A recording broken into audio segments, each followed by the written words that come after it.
भुजबळांनी यापूर्वीही असे मेळावे घेतले आहेत। भुजबळांनी त्यांची बाजू मेळाव्यात मांडली असावी।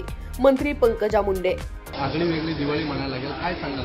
मी दरवर्षी न चुकता माझ्या भाऊबीज किंवा पाडवा मी माझ्या या मुलांबरोबर घालवते, ज्यांना ईश्वरांनी जन्म तर दिलाय पण त्यांना एक वेगळा संघर्ष त्यांच्यासमोर मांडलाय। तर मी नेहमी बालगृहामध्ये ते मनवते।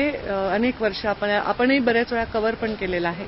आणि आज निधी चौधरी यांचे मी आभार मानते की त्यांनी मला त्याच पद्धतीने एक वेगळा अनुभव घ्यायची संधी दिली। आणि आज या मुलांबरोबर मी कंदील ते बनवत होते, पेंटिंग करत होते आणि मला त्यांच्यावर वेळ घालवता आला आणि खूप आनंद वाटला। आणि आत्ताच्या या जगामध्ये ही मुलं ज्यांच्यामध्ये इतकं निष्पाप आहेत ती आणि त्यांना म्हणजे जे आपल्याला मिळालेलं आहे सहज ते त्यांना नाही मिळालेलं आहे, तर त्यांच्याविषयी मनामध्ये एक प्रेम भाव आणि त्यांच्यासाठी काही करण्याचा भाव हे फार महत्त्वाचं आहे। ताई, आपण बोलत असताना एक चांगला संदेश देखील दिला की आता सध्या मराठा जातीमध्ये एक हे चालू आहे, पण मनुष्य हे तर काय सांगाल त्याच्यामध्ये? खरं सांगा, आता ही मुलं आहेत, यांना तर त्यांचे आईवडिलांना माहिती नाही आहेत, तर जातीचा विषयच येत नाही। तर हा एक चेहरा आहे की ही मुलं आपल्या मुलांसारखीच मुलं आहेत। त्यामुळे हे जात पात धर्म आपण आपल्या स्वार्थासाठी त्या भिंती उभारत असतो, तर आपण पुढच्या पिढीला चांगला संदेश द्यायला पाहिजे। आम्ही ऑलरेडी लीडर्स आहोत, आम्हाला लोक फॉलो करतात, तर आम्ही त्यांच्यासाठी चांगला संदेश दिला पाहिजे। साहजिक आहे, चांगली योग्य भूमिकेच्या बाजूने उभं राहताना अजिबात डगमगलं नाही पाहिजे, पण आपण एक वेगळा समाज, जो मेरिट आधारित समाज आहे, जो भविष्यामध्ये आपल्या देशाला महासत्ता बनवण्याकडे नेणारी एक यूथ आहे, ते घडवण्यासाठी आपण योगदान नक्कीच दिलं पाहिजे असं मला वाटतं। ताई, आपण पेंटिंग देखील सुंदर काढलेलं आहे आणि काही बालपणीचं काही अजूनही आपलं? मला पेंटिंग आवडतं, एवढं वाईट मी काढत नाही, पण आज माझ्याकडे काही साहित्य नव्हतं। मला आवडतं, मी ठीक पेंटिंग करते आणि त्याचं कारण कोविडमध्ये मी परत शिकले शाळेत नंतर। तर मी ट्रेंड नाही आहे, पण मला आवड आहे। तर मला आज मजा वाटली मुलांबरोबर, मला तो हातात ब्रश सोडवतच नव्हतं। आम्ही दररोज शेड्यूल बघतो, आपण खूप कामात असता, आज वेळ काढून आला आहात, पेंटिंग काढलं, मुलांबरोबर वेळ घालवलं, कसं म्हणजे? खूप मला आनंद वाटला, कारण आमचं जीवन जे असतं राजकारण्यांचं ते फुल ऑफ संघर्ष असतं आणि अशा वेळी सतत आम्ही एखाद्या भूमिकेवर काम करत असतो, पक्षांच्या भूमिकेवर काम करत असतो, आपल्या डिपार्टमेंटमध्ये काम करत असतो। अशा वेळी असा एक निष्पाप आनंद घेतला तर बरं वाटतं, खूप चांगली ऊर्जा मिळते। मला तर खूप आनंद वाटला। खूप बिझी शेड्यूल असतं, पण हे जे क्षण असतात हे आम्हाला ते बिझी राहण्याच्या शेड्यूलमध्ये खूप ताकद देऊन जातात।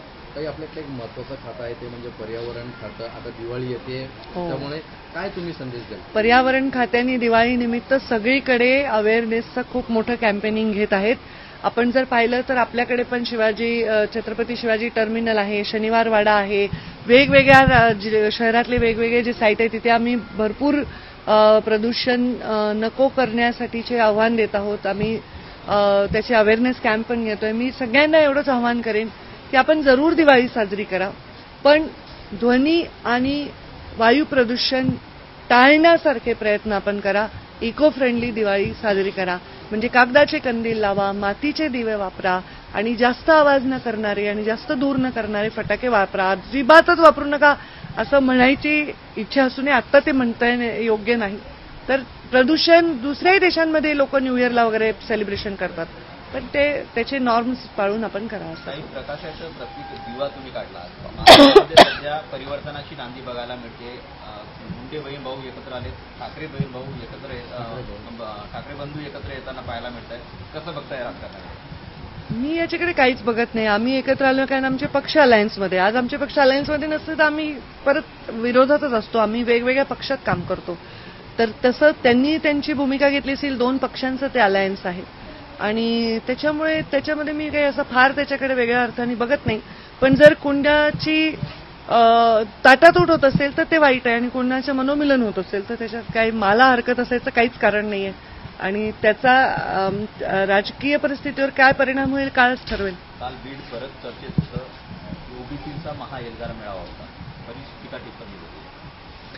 हो, आता मला पाहायला वेळ मिळाला नाही ते सगळे भाषणात, आम्ही पाहीन जरा वेळ मिळाल्यावर, कारण मी कर्डिले साहेब, आपले शिवाजीराव कर्डिले आमदार आमचे अचानक ते वारले आणि इतके जिव्हाळ्याचे संबंध होते, तर मी त्यांच्या परिवाराबरोबर होते, त्यांच्या अंत्यदर्शनासाठी गेले होते।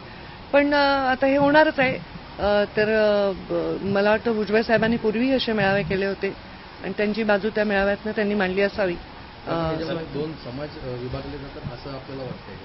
आता ते म्हणजे एका बाजूला याच्यामुळे वाटते असं नाही, त्याची सुरुवात पूर्वीच झालेली आहे. हा, तर आता ह्याला कुठेतरी एक कुणीतरी सुवर्णमध्ये साधणारा मिळेल तर मिळेल. धनंजय मुंडे म्हणतायत अंगावर आले तर सिंगावर घ्या, ओबीसींची वज्रमूठ दाखवून द्या.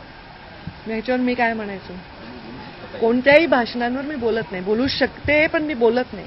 मी दुसऱ्यांच्या भाषणांवर कधीही टिप्पणी केली नाही आयुष्यात. तुम्ही बघा माझा रेकॉर्ड.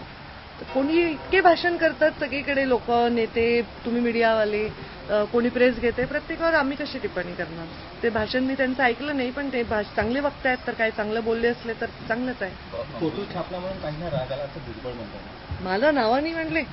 फोटो छापले म्हणून कुणाचा फोटो? काही बॅनरवरती काहींचे फोटो छापले म्हणून काहींना राग आला आणि काही अच्छा, काहींना मला वाटलं नाही, मला नाही माहित, मी बघितलंच नाही कार्यक्रम. तर राधाकृष्ण विखे पाटील यांना सोडणार नाही असं पण भुजबळ म्हणालेले आहे. मी भाषणच नाही पाहिले. मी पहिल्यांदाच सांगितलं तुम्हाला की मी भाषण नाही पाहिले, आणि पाहिले तरी मी काही त्याच्यावर लगेच प्रेस घेऊन रिॲक्ट करेन असं माझा प्रवास नाही. आगामी स्थानिक स्वराज्य संस्थांच्या निवडणुका पाहता यानंतर बरेच दिवाळीसारखे फटाके फुटायला सुरुवात झालेली आहे, त्याची सुरुवात पण झालेली आहे. होणारच ना, तर निवडणुका म्हणजे फटाके फुटणारच, आरोपांचे फुटणार, प्रत्यारोपांचे फुटणार. फुटतील का असं वाटतं? काही सुतळी बांब पण फुटतील का? मला नाही माहिती तुमचा अर्थ काय आहे. शब्दांचे फटाके फुटतील. थँक्यू.